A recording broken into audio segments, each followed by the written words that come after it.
Assalamualaikum warahmatullahi wabarakatuh. Bismillah, walhamdulillah, wal khair wasyarru bimasyiatillah, wassalatu wassalamu ala rasulillah Sayyidina wa maulana Muhammad ibni Abdillah wa ala alihi wa sahbihi wa mawalah. La hawla wa la quwwata illa billah, amma ba'du. Yang kami hormati para bapak, para ibu jamaah salat fardu Isya berjamaah yang insya Allah kita lanjutkan setelah ini melaksanakan qiyam Ramadan berupa salat sunnah tarawih. Para bapak, para ibu jamaah sekalian rahimakumullah, seorang ulama besar bergelar Hujjatul Islam dengan kunyah Abu Hamid. Nama lengkapnya Muhammad bin Muhammad bin Muhammad bin Ahmad Al-Ghazali Al-Tusi Asy-Syafi'i. Beliau di antara mahakaryanya, di antara karya beliau yang sangat monumental dan populer adalah kitab Ihya Ulumuddin. Di dalam kitab tersebut dikatakan, "I'lam anna shauma salasu darajatin." I'lam, ketahuilah. Ulama kalau sudah bilang ketahuilah, sudah mah pakai fi'lul amr, kata kerja perintah. Yang kedua, ketahuilah, berarti ini adalah sesuatu yang penting kita ketahui. Ketahuilah.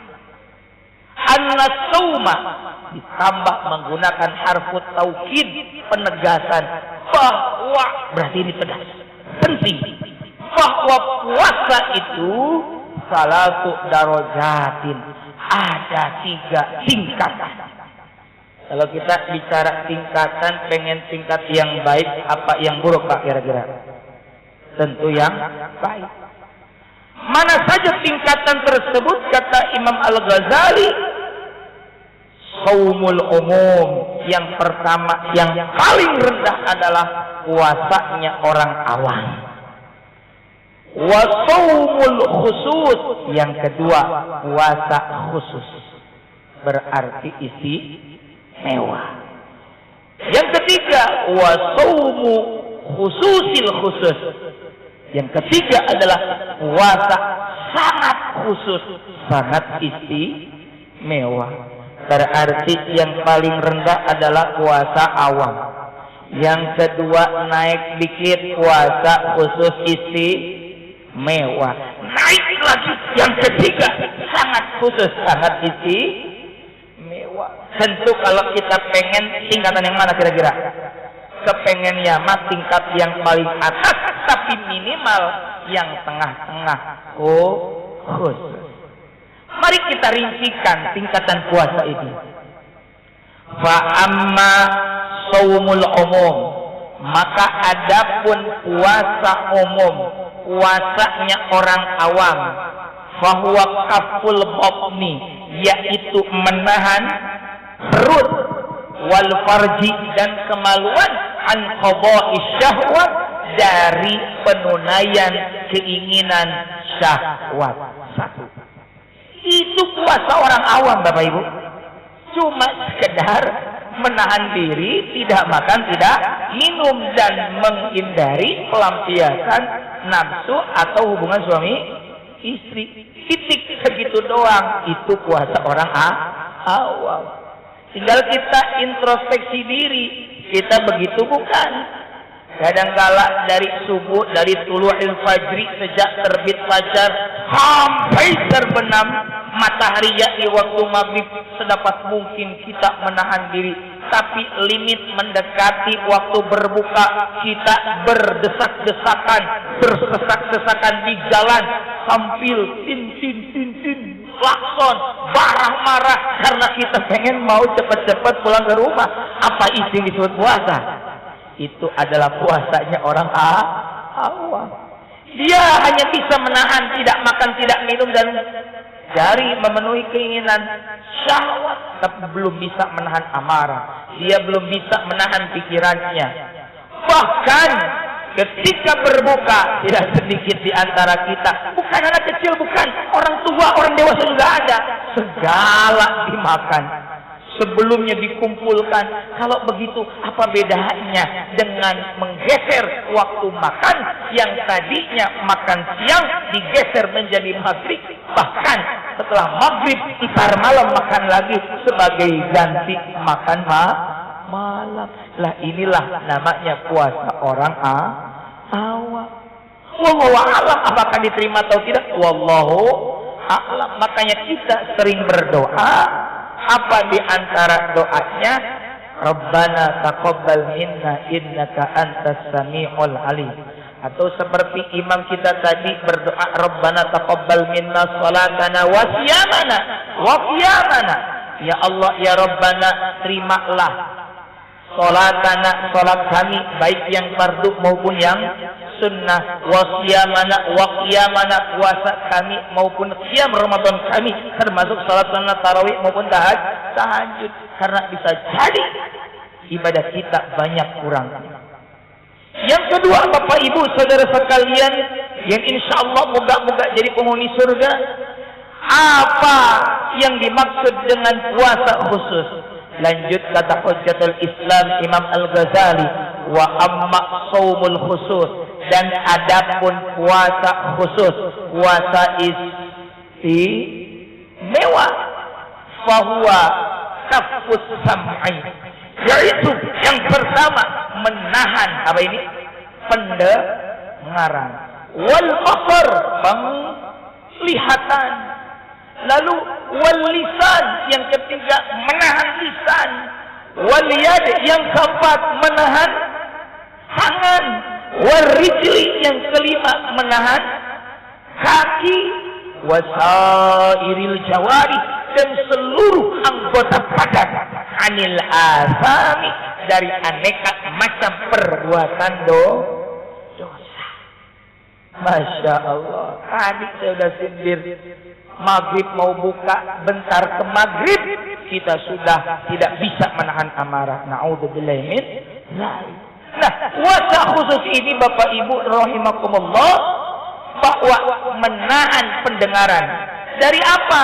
Dari berbagai aneka macam, baik itu omongan maupun berbagai suara yang tidak ada maslahat dan tidak ada manfaat. Justru di Ramadan ini, alhamdulillah, kita di negeri kita Indonesia, mayoritas umat Islam, hampir di berbagai penjuru ada masjid, ada majlis taklim, ada musholla, ada surau, ada madrasah, memperdengarkan bacaan-bacaan Al-Quran. Tuh minimal, kalau kita belum bisa baca, minimal kita mendengarkan lantunan-lantunan bacaan Al-Quran. Alhamdulillah. Bahkan sekarang mudah, di gadget, di gawai, di HP, di ponsel kita bisa, entah itu namanya MP3, Winamp atau YouTube dan sebagainya, tinggal search Murattal Al-Quran. Gampang sekarang, dengarkan yang baik, dengarkan saja dapat pahala. Wa idza quri'al Qur'anu fastami'u wa idza quri'al Qur'anu fastami'u ansitu la'allakum turhamun. Apabila dibacakan Al-Qur'an, mohon maaf kalau salah. Wa idza quri'al Qur'anu, dan apabila dibacakan Al-Qur'an, fastami'u lahu, maka dengarkanlah terhadap itu bacaan Al-Qur'an. Wa ansitu, ansit, dengarkan, regepkeun, kalau kata orang Sunda bilang, la'allakum turhamun, agar kalian mendapatkan rahmat, dirahmati dari Allah Subhanahu wa taala wasilah Al-Qur'an. Karena kita sering berdoa, Allahumma arhamna bil Qur'an, ya Allah rahmati dengan Al-Qur'an. Apalagi wal basar, pandangan kita. Masya Allah, hari ini dengan mudahnya kita mendapatkan akses informasi di gadget kita. Kita belum buka Google sudah ada iklan notifikasi yang kadangkala itu mengundang mata kita kemudian berdosa atau maksiat zina mata, wal'iyadzubillah min dzalik. Kemudian lisan ini yang tidak mudah kadangkala. Lisan ini Bapak Ibu tidak bertulang, tapi kadangkala terpleset berucap yang tidak benar. Padahal Rasul bersabda, "Man kana yu'minu billahi wal yawmil akhir falyaqul khairan aw liyasmut." Barang siapa yang iman kepada Allah dan hari akhir, hendaklah ia berkata yang baik. Kalau tidak bisa berkata yang baik, hendaklah diam. Maka disitulah diam bermakna mas. Ketimbang kita ghibah, ketimbang kita melakukan pembicaraan yang tidak manfaat, mendingan kita diam. Di situ diam adalah emas. Sama seperti naumus shaim ibadah. Naumus shaim, tidurnya orang berpuasa adalah ibadah. Ya, orang kita sedang berpuasa, maka tidur pun kita sedang beribadah. Yang keduanya, naumus shaim ibadah. Ketimbang kita berbicara yang ghibah, ngomongin orang, mendingan tidur. Dan tidurnya saja tadi bernilai ibadah, apalagi dipakai ibadah.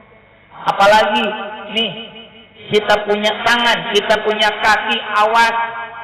Ingat firman Allah dalam surat Yasin ayat 65, "Al-yawma nakhtimu ala afwahihim wa tukallimuna aydihim wa tashhadu arjuluhum bima kanu yaksibun."